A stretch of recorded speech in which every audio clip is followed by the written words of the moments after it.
안녕하세요. 온누리엠 센터 이재원 목사입니다. 오늘 강의는 선지자 시대의 그 계시 내용 시리즈 강의 5강 중에 마지막 5강이 되겠습니다. 주제는 심판과 회복인데요.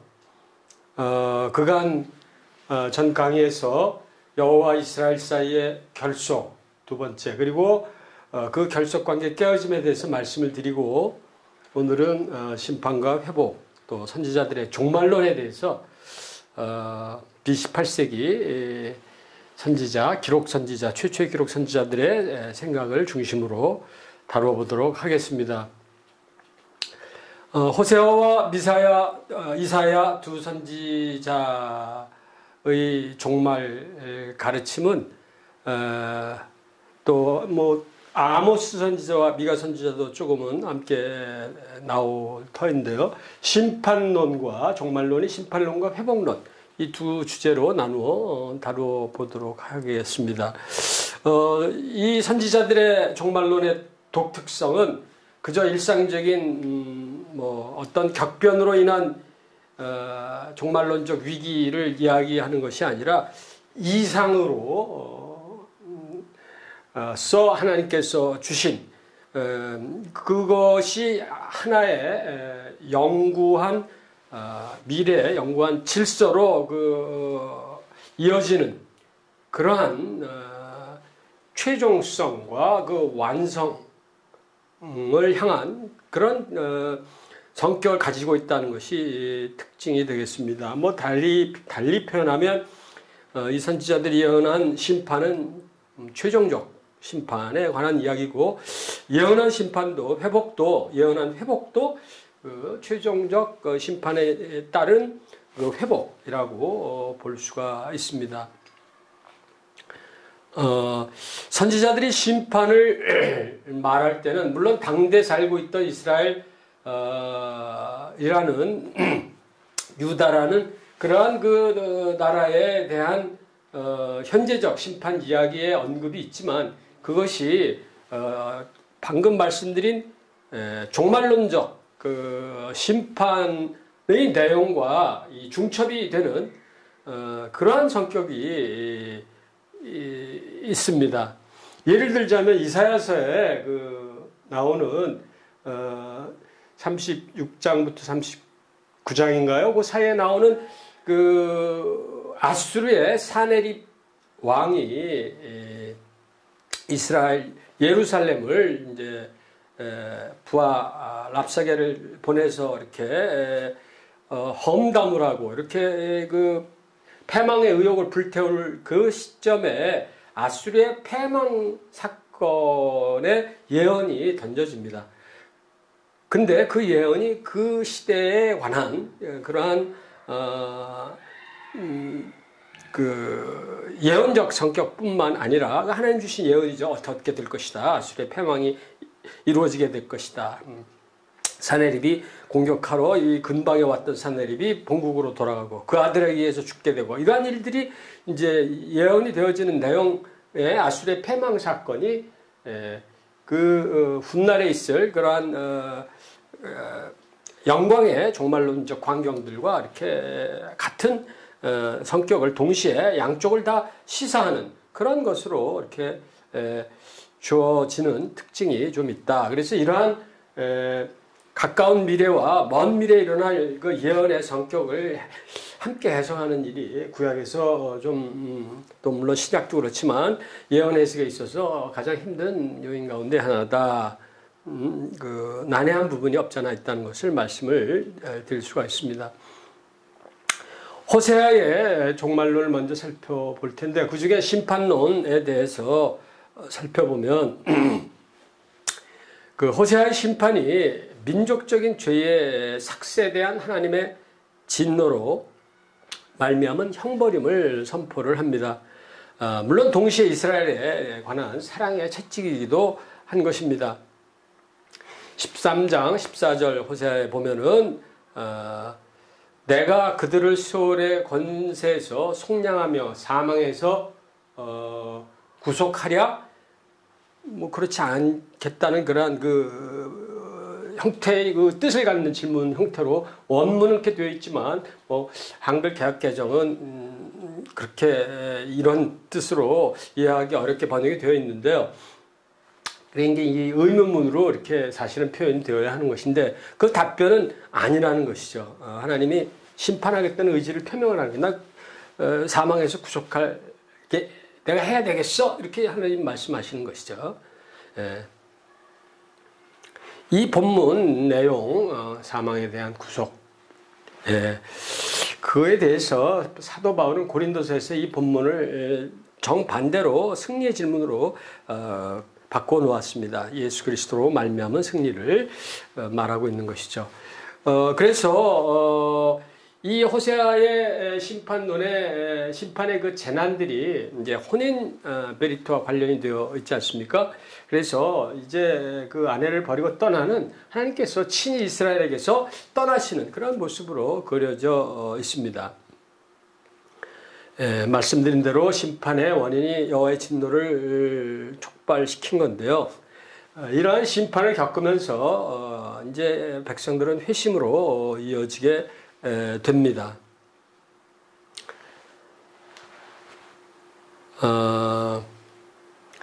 그 다음은 종말론 중에 심판 이후의 회복론인데요. 하나님께서 여호와께서 이 백성들을 포로로 일정한 기간 동안을 이제 열방 강국 아수르나 바빌론에게 이렇게 붙잡혀 있게 하시면서 친히 분리되어 계신 그러한 상황이 되는 것이죠. 그래서 그로 말미암아 하나님의 성품에 대한 참된 그 개념을 얻도록 하시는 것입니다. 이방 땅에서 수십 년 동안 그네들이 영원할 거로 기억했던 알고 있었던 그 성전도 무너져 버리고 성전도 없고 얼마나 그 어찌 표현 보면은 참 어두운 삶의 때였겠습니까? 이런 때에 이제 말씀을 통해서 그 하나님의 깊은 원래의 뜻을 되새기고 많은 회개의 시간을 가졌을 것으로 저희들이 생각을 해볼 수가 있습니다. 그리고 이후에 여호와의 사랑에 대한 유례없는 새로운 계시들이 호세아서 2장 14, 15절에 들어와 있습니다. 포도원을 그들에게 주고 사망의 악골골짜기를 소망의 문으로 삼아주고 내가 너희들을 응대하기를 애굽에서 올라오던 때 그렇게 대하듯이 하리라. 그런 하나님의 회복의 말씀도 함께 주어지는 것입니다. 이스라엘의 회심에 대해서는 그들의 죄뿐만 아니라 그 성정, 죄악성, 아까 성향이라는 표현을 썼는데 그것에 대한 깊은 각성이 있어야만 한다는 것을 호세아 선지자가 이야기를 말하고 있습니다. 너희는 말씀을 가지고 여호와께로 돌아오라. 이 말씀 부분이 중요한 것이죠. 하나님의 근본적인 생각들이 그 말씀 가운데 있습니다. 그에게 말하라. 모든 죄악을 제거해 주시고 그래서 이 죄악들이 제거되어지는 것을 이스라엘 백성들은 구해야 한다는 것입니다. 그리고 손으로 만든 것 그걸 더 이상 우리의 신이라고 말하지 않겠습니다. 이렇게 죄악성을 온전히 다 드러내야만 했던 것이죠. 외형적인 예배로는 여호와의 호의를 다시 회복할 수가 없다는 것입니다. 자신들의 교만과 우상 숭배를 깊이 명시하고 깊은 그 겸손의 겸비한 자세로 되돌아와야 했던 것이죠. 다음은 이사야서의 심판과 종말 개념도가 되겠습니다. 뭐 심판과 회복 개념도라고 말을 할 수 있는데요. 이사야서에 그러니까 종말론이 될 터인데 심판과 회복론인데 첫 번째 그 심판은 유다 자신에 대한 하나님의 심판이 있고요. 두 번째는 그 열국에 대해서 유다를 제외한 이방인 국가들이죠. 대한 심판 이야기가 이사야서에 이제 처음 12장 정도에서 끝나고 계속 하나님의 그 말씀들이 이제 나오게 됩니다. 이 열국 심판은 기존 질서의 창조 질서의 어떤 전복 형태로 불심판 같은 이야기들이 나오고, 그 다음에 메시아의 그 등장 출현이 언급이 되면서 메시아로 말미암아 새 언약이 체결되어지는 이제 단계에 이르고, 또 그로 말미암아 메시아로 말미암아 시온이 회복되어지면서 새 하늘과 새 땅에 출현하는, 그리고 마지막에 여호와의 종들과 이 새 창조, 새 하늘과 새 땅으로 말미암아 새 창조의 그 완성 단계에 대한 그 내용들이 이사야서 1장 또 60장 사이에 이런 순서로 전개가 되어집니다. 그러니까 심판과 회복의 그러한 그 이사야 선지자의 종말론이 있게 되는 것이죠. 본 내용은 김창대 교수의 이사야서의 해석과 신학에 나오는 내용을 제가 인용을 했습니다. 이사야는 이 종말론에서 호세아 선지자와는 다르게 사물에 대한 생각과 바라보는 양식이 하나님 중심이다라고 말을 할 수가 있습니다. 아까 제가 달리 표현했던 표현은 하나님의 영광을 항상 기준으로 한 그러한 그 메시지를 던졌던 것이죠. 그리고 종말의 심판의 의도는 정화의 목적을 띈 것이고, 특히 남은 자들이 이제 정화되어지는 그 과정으로 남은 자 사상이 이제 등장을 하게 되는 것이죠. 그래서 그 정화는 이제 그들이 말씀 이사야서 4장 3절을 보면 시온에 남은 자들, 예루살렘에 남아있는 자들이 거룩하다 불리워질 것이다, 예루살렘의 생존자로 모두 기록될 것이다 해서 이제 종말의 때 그들이 남은 자들이 거룩한 남은 자로 이제 된다는 것이죠. 또한 여호와의 날이라는 이러한 개념, 용어, 어휘를 통해서 이 종말론을 포괄적으로 표현하는 그러한 내용인데요.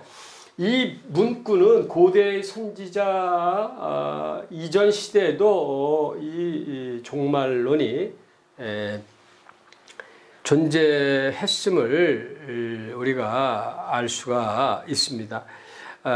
신약의 이 여호와의 날 표현은, 그러니까 지금 뭐 아모스에서도 이 여호와의 날 표현이 이사야와 똑같이 나타나는 말씀인데요. 그래서 초기 이 글로 선지서를 남긴 그분들 시대에 이미 이 종말론이 개념이 이제 이 여호와의 날을 통해서 우리가 있었음을 확인해 볼 수가 있는 것이죠. 신약의 계시에서는 주의 날이라는 계시록 1장 10절에 같은 개념으로 언급이 되어 있습니다. 예. 이사야서 2장에 13장에 여호와의 날이 교만한 자와 거만한 자, 자고한 자에 대한 심판이다. 또 13장 6절에 전능자에게서 멸망이 임한다. 13장 9절에 여호와의 맹렬한 분노의 날이다. 계시록에 아까 말씀드렸던 요한 사도가 주의 날에 내가 성령에 감동되어 이런 표현들이 있습니다. 이러한 여호와의 날의 신성을 가장하는 모든 것들이 완전히 제거되는 그러한 개념이고, 또 온 세상에 불심판이 있어 멸망한다는 불의 심판, 더 이상 뭐 홍수의 심판이 아닌 그런 말씀들이 이제 확인이 됩니다.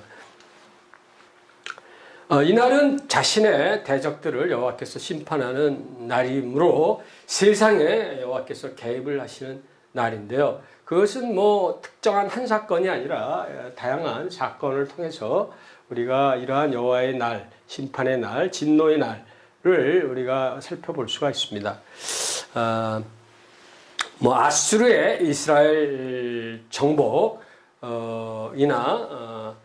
또 좀 지나서 1, 2세기 지나서 바벨론의 유다 정복이나 이것들이 다 여호와께서 개입을 하시는 심판의 날로 볼 수가 있고, 또한 포로기 이후에 도 공동체에 임할 심판을 요엘 선지자가 요엘 1장 15절에서 언급을 하고 있으며, 또한 전 세계적인 심판의 형태로 열국이 이스라엘 남은 자 하나님의 백성 시온 이외의 그 다른 이방인 열국들의 파멸과 전 세계적인 심판이 요엘서 2장 31절에 저희가 이 말씀 많이 보죠.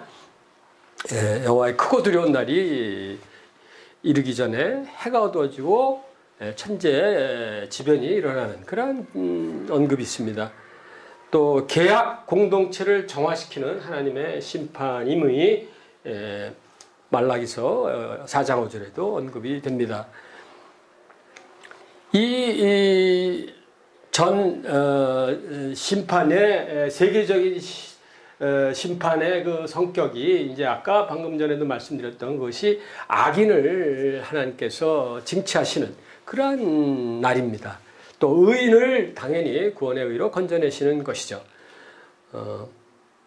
그래서 이날에 공의로 갑옷을 삼으시며 공의를 이제 펼치시고 당연히 응징하시는 거죠. 보복이 있고 그들의 행위대로 하나님께서 보응하십니다. 또 마지막에 구속자가 시온에 임하며 야곱의 자손 가운데서 죄거를 떠나는 자에게 임한다는 것이죠. 또한 그 이사야의 종말론에는 포로 상태가 곧 이스라엘의 죄에 대한 하나의 속죄로 제시가 됩니다. 포로 상태 자체가 하나의 속죄 형태로 제시가 되고, 이러한 속죄 사상은 이사야서 53장의 그 유명한 여호와의 종이라는 인물의 등장으로 최고의 표현에 이르게 되는 것이죠. 우리 메시아를 상징하는 고난받는 여호와의 종의 이제 그러한 그 포로 상태에 대한 모든 것들을 상징하는 대속의 인물로 등장이 되고, 참된 이스라엘의 회개로 인도하는 그러한 내용들이 59장에 이제 제시가 됩니다. 그래서 이러한 이제 이사야와 미가의 이러한 종말론의 세계적이고 열방, 이방 족속을 포함하는 세계 전체가 처절한 방식으로 징치를 받지만, 또한 그들의 속에 그 회복의 은혜가 임할 것도 언급이 나중에 저희가 살펴볼 수가 있습니다. 이사야와 미가 선지자는 이러한 심판의 모습 속에서 메시아의 모습과 활동을 기술 이사야서에서 9장 11장 미가서 5장에서 언급을 하고 있습니다. 반면에 호세아서와 아모스 선지자의 글에는 이 메시아 언급은 단지 하나의 그 요소로서만 짧게 이야기가 되고, 그 모습과 활동의 좀 포괄적인 언급은 생략이 되어 있습니다. 또한 악인의 멸망이 심판의 때는 당연히 악인의 멸망이 포함되어지는 게 마땅할 터인데요, 초자연적인 방식으로 일어난다는 것이죠. 이사야서 11장 4절에 보면 하나님께서 그 입의 막대기로 세상을 치시고 그의 입술의 기운으로 악인을 죽이신다. 또 2장 9절에 보면은 그들을 철장, 쇠지팡이로 다스리시겠다. 초자연적인 방식이라고 또 다른 표현이라고 저희가 초자연적인 방식의 한 표현이라고 이해를 해야 되겠습니다. 그의 그 징치의 강력함을 상징하는 것이겠죠. 신약의 데살로니가 후서 2장 8절에도 이러한 심판 때에 초자연적인 악인의 징치가 나와 있는데요. 주 예수께서 그 입의 기운으로 그를 죽이시고 강림하여 나타나심으로 불법한 자를 죽이신다는 것이죠. 입의 기운으로. 하나님께서 말씀으로 천지를 창조하셨는데요. 그 권세가 우리 주 예수 그리스도에게도 동일하게 있지 않겠습니까? 호세아서에는 이러한 여호와의 날에 상응하는 이러한 표현으로서 마지막 날에는 이런 표현들이 있습니다. 예. 그 마지막 날에는 여호와와 이제 이거 뭐 회복에 관련된 메시지도 볼 수가 있는데 백성들 사이에 새로운 연합, 재결합이 새로운 정원의 형태로 이루어지게 될 것이다라는 게 호세아서 2장 18절, 20절에 나와 있고 이스라엘 사람들이 개별적으로 여호와의 아들들이 될 것이다라고 1장 10절에 언급이 또한 되어 있습니다. 이 원리는 베드로와 바울이 이방인을 부르시는 하나님의 일에 이거를 적용을 해서 개개인에 대해서 이방인들이 부르심을 받는 그러한 언급으로 이제 이 말씀을 적용을 했습니다. 하지만 이 마지막 날에라는 문구가 마지막 날이 오르기 직전에 어떤 최종적인 위기를 암시를 당연히 하고 있다고 봐야 하겠습니다. 다음은 이사야서에 나타나는 이제 회복, 그것을 제가 미래의 영광이라고 이렇게 말씀을 여기 표현했는데 이 심판 이후에 이 영광이 여호와 영광이 최고로 이렇게 드러나게 됩니다. 이 미래의 이 심판 이후의 시점에 이제 남은 자들, 하나님의 부르심을 받은 자들이 즐거이 여호와를 섬기는 그러한 일에 헌신할 수 있는 상태가 되는 것입니다.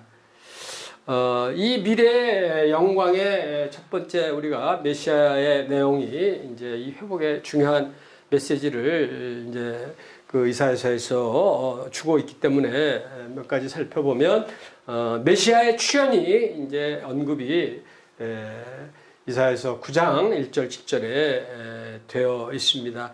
전에 고통받던 그 땅, 스불론 땅, 납달리 땅에 거기에 이제 갈릴리가 있죠. 갈릴리가 이제 영화롭게 된다. 옛날에는 뭐 무시당하고 그랬지만 갈릴리를 영화롭게 한다.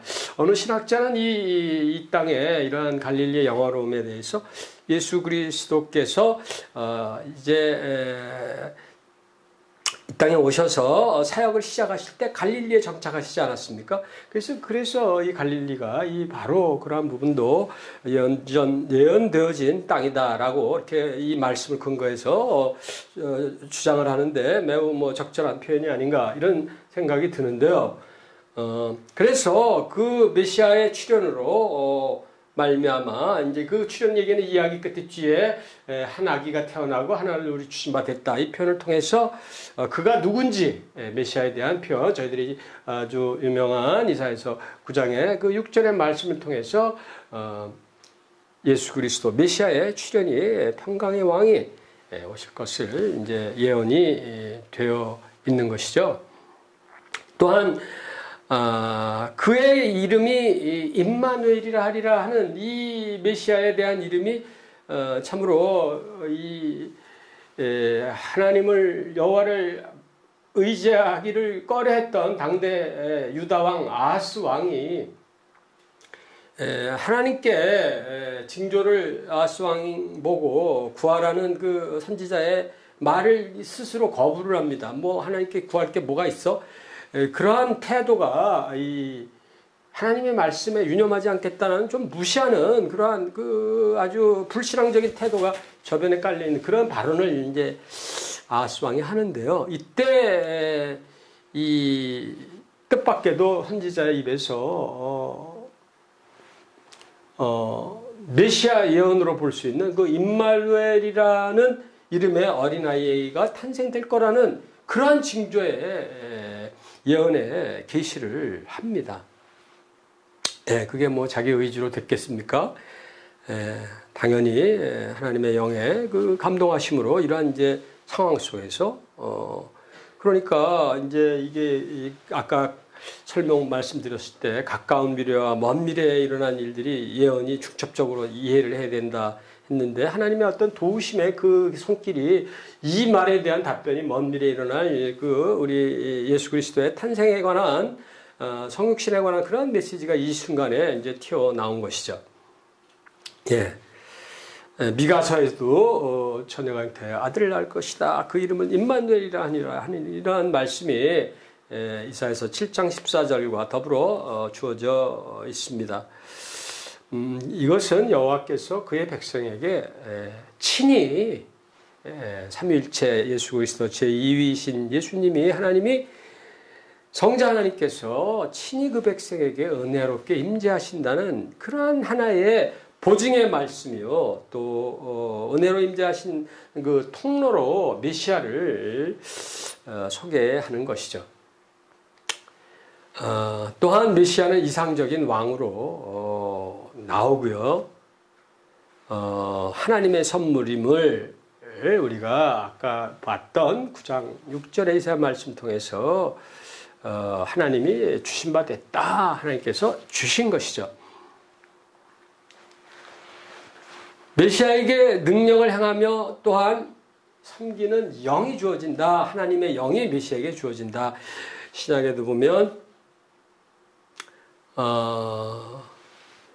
예수님이 잉태되어질 때 성령의 충만함이 있었다는 언급이 있지 않습니까? 근데 이미 이사야 선지자의 11장 2절의 그 예언의 말씀은 여호와를 경외하는 영이 그 아이에게 임할 것인데 그 영은 어떤 특징인지 지혜와 총명, 모략과 재능, 지식 이러한 것들, 여호와를 경외하는 그러한 것들이 내재된 그러한 영들이 주어질 것이다.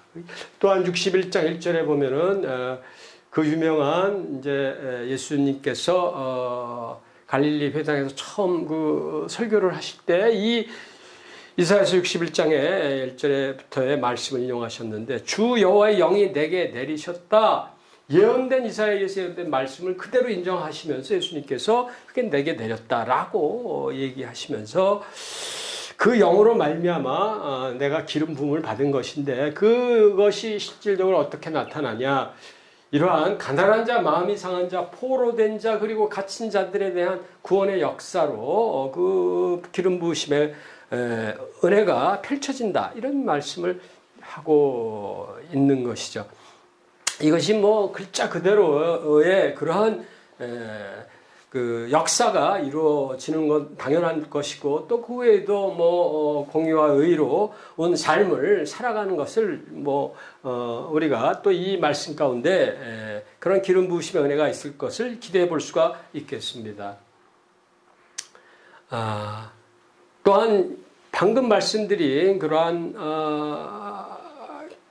가난한 자, 약한 자, 아나브라는 히브리어 표현이 있는 것 같은데 그러한 자들에 대한 치유는 이제 이사야서 53장에 아까도 말씀드렸던 여호와의 종에 의해서 그러한 것들이 이루어지는 것이죠. 그 메시아를 우리가 53장에서 여호와의 종으로서 볼 수 있는 건데 거기서 나와 기술되어 있는 53장에 보면은 그중에 5절만 제가 여기 인용을 했습니다만은 그가 상하고 그가 징계를 받고 그가 찔림을 받는 이러한 행위들이 대속적인 그러한 속죄의 원리로서 그 메시아의 사역의 성격이 언급이 되어 있습니다. 희생제물이 스스로 되신 것이죠. 저희가 잘 알다시피 신약의 그리스도의 성육신과 더불어 공생의 사역 이후에 그의 십자가의 그 희생제물이 되심을 저희가 알 수가 있습니다. 또한 새 언약의 체결이 그 심판 이후에 메시아를 통해서 이 여호와의 종의 출현을 통해서 이루어집니다. 이 새 언약의 체결은 54장 이사야서의 9절 10절에 나와 있습니다. 노아의 홍수 때와 같은 그러한 심판으로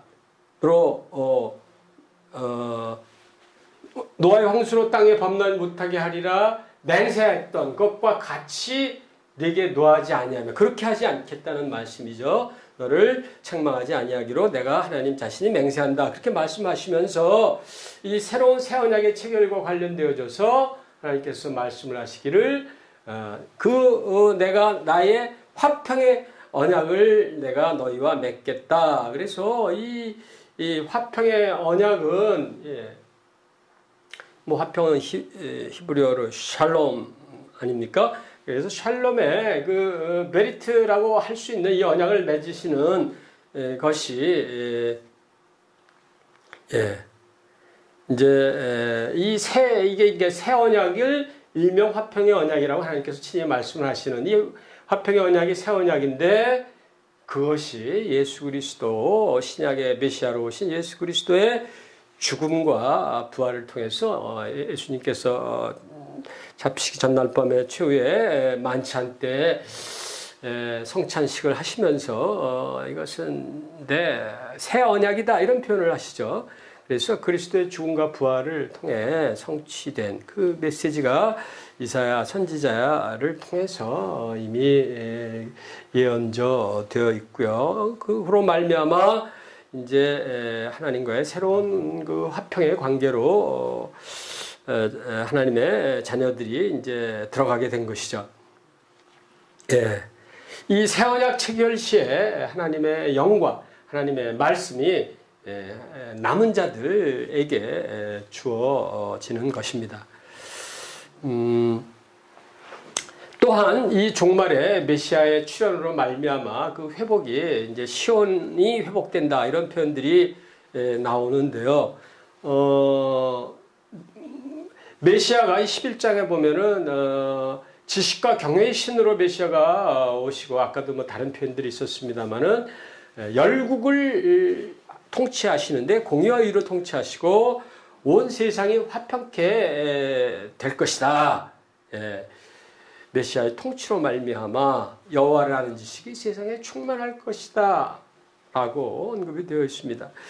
여호와를 알다라는 게 구약에서 굉장히 중요한 단어다 말씀을 드렸는데 여기서 안다는 것은 여호와를 안다는 것은 그 메시아의 사역으로 인하여 사람들이 하나님의 말씀을 듣고 여호와를 온전히 따르며 경외하며 공의와 의를 행할 수 있는 그러한 그 존재가 되기 때문에 세상에 충만한 그런 자들이 많이 나올 것이다라는 그러한 그 의미로 저희들이 볼 수가 있습니다. 이 시온이 뭐 물리적인 지역 예루살렘이 회복된다는 의미일 수도 있지만 이것은 나중에 종말론적인 그 메시지니까요. 하나님의 부르심을 받은 택함을 받은 백성들, 뭐 교회라고 말할 수 있겠죠. 백성들의 그 모습이라고 볼 수가 있고 이미 성육신하시고 예수님이 부활승천하시고 하나님의 거룩한 영을 보내주셔서 저희가 은혜의 시대를 살고 있는 이 시대가 이미 그러한 그 회복이 시작된 시대로 그 어둠의 세대와 중첩되어진 삶을 지금 이 시대는 저희들이 살고 있지 않나 개인적으로 그런 생각을 갖게 됩니다. 그리고 종말에 출현할 새하늘과 새 땅 그리고 새 예루살렘에 대한 메시지가 이사야서 65장에 언급이 되어 있습니다. 여기서 이 새하늘과 새 땅, 곧 새 예루살렘에는 의인들만이 거하게 되는 영적인 그러한 그 통치가권이 미치는 곳에 관한 이야기인데요. 여기서 의인들이란 건 여호와의 종들, 여호와의 종은 메시아를 뜻하지 않았습니까? 54장 17절 이사야서에 보면은 여호와의 종들이 나오는데 그들은 53장에 나오는 여호와의 종을 따르는 자들 곧 새 언약의 수혜자들이 되겠습니다. 남은 자요 부름받은 자가 되겠죠. 그리고 그들은 열국을 시온으로 부르는 사명이 성취될 것이다 해서 이러한 자들이 열국을 대상으로 해서 그 사명을 불태우는 그러한 일들이 이루어질 것입니다. 55장 5절 보면 보라 내가 알지 못하는 나라를 부를 것이다 해서 열방을 향한 하나님의 그 뜻에 이 여호와의 종들이 부름을 받게 되는 것이죠. 또한 성령을 그들은 받아 공의와 의를 행하는 자이며 택한 자이며 그들은 새 예루살렘에 거함으로 수고의 대가를 누리고 복된 자의 자손이라 이사야 60장 24절 그렇게 불림을 받는 놀라운 하나님의 축복이 이 여호와의 종들에게 있음을 볼 수가 있고, 또한 이방인들이 이 시온에 들어오는, 따지고 보면 뭐 이스라엘 백성 유대인들을 제외한 저희 뭐 한국에 사는 저도 이방인이죠. 저희들이 하나님의 그 통치 가운데 이미 예수 그리스도를 믿음으로 이미 들어와 있는 그런 은혜를 누리고 있는 것이죠. 예. 그래서 하나님의 놀라운 축복이 이 종말 때 예비되어 있음을 감사히 생각하지 않을 수가 없는 것이죠. 예. 이것으로서 하나님의 구원 이야기 특별계시 역사 시리즈 특강 1부 7강과 2부 5강의 모든 것을 마치도록 하겠습니다. 그간 본 특강의 내용들에 함께 해주신 모든 시청자분들 감사드리고요. 하나님의 은혜가 여러분의 인생 가운데 충만히 임하시기를 축원드립니다. 감사합니다. 우리가 바래왔고 꿈꾸어왔던 미래가 그 한없는 사랑